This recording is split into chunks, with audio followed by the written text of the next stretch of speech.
There are a lot of new brands in the electric scooters market this year, and this is the first time I tested a product from Hiboy.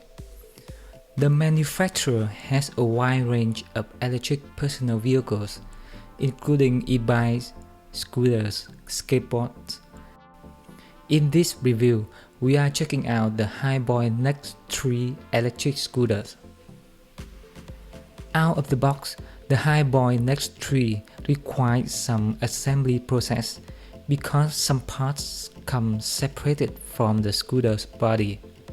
However, it takes just a few minutes to get the scooter ready. Basically, you just need to attach the handlebar and secure it with screw. Remember to connect the cord for the headlight and finally install the headlight on the front. Folding and unfolding the scooter is easy, but it's not the slickest implementation I've seen on electric scooters. I still have to manually adjust the latch to lock and unlock the stem from the rear fender. The scooter itself is fairly compact and lightweight. Since the battery is placed underneath the deck, I can carry the scooter with one hand by grasping the stem. The design also makes the scooter more stable as it lowers the center of gravity. The only thing I don't like in the design is the external headlight. It is attached to the front stem and provides much better lighting than my previous scooters. However, I still prefer a more minimal design with headlight built into the stem.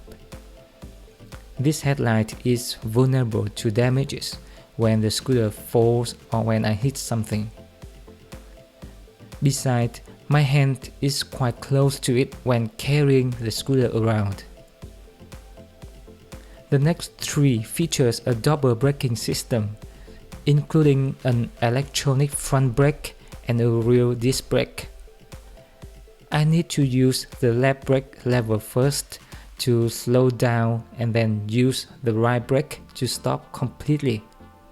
The brake system is said to be safer when riding at high speed because it avoids sudden stops. I think that one brake lever is enough for an electric scooter like this.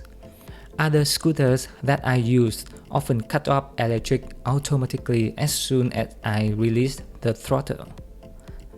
So I don't see any difference when riding at around 12 miles per hour.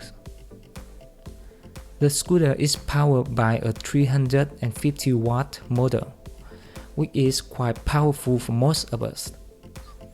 I can climb inclines and bridges with ease, and the maximum speed could reach about 18 miles per hour. The battery could last over 11 miles on a single charge in my test.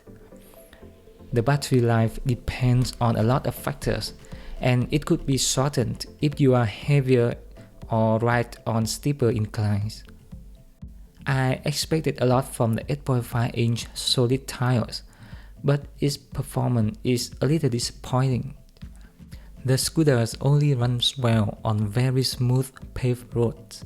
When I ride it on slightly uneven roads, it vibrates violently and I can easily feel the rough surface. Considering the fact that there is no suspension, the solid tires obviously can't absorb shocks effectively. My previous scooters with pneumatic or honeycomb 10-inch tires did a much better job to deliver a more comfortable ride. A huge advantage of the solid rubber tires is that they are very durable and will never go flat. To conclude, let's check out pros and cons of the scooter. Pros: powerful motor, good battery life, flat-free solid tires.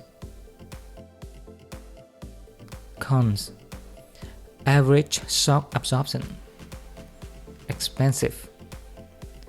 Overall, the Hiboy NEX3 is a pretty good electric scooter, but the problem is that it has a lot of competition, in the 400 price range. If the price is dropped to about 300, this would be a much more reasonable choice.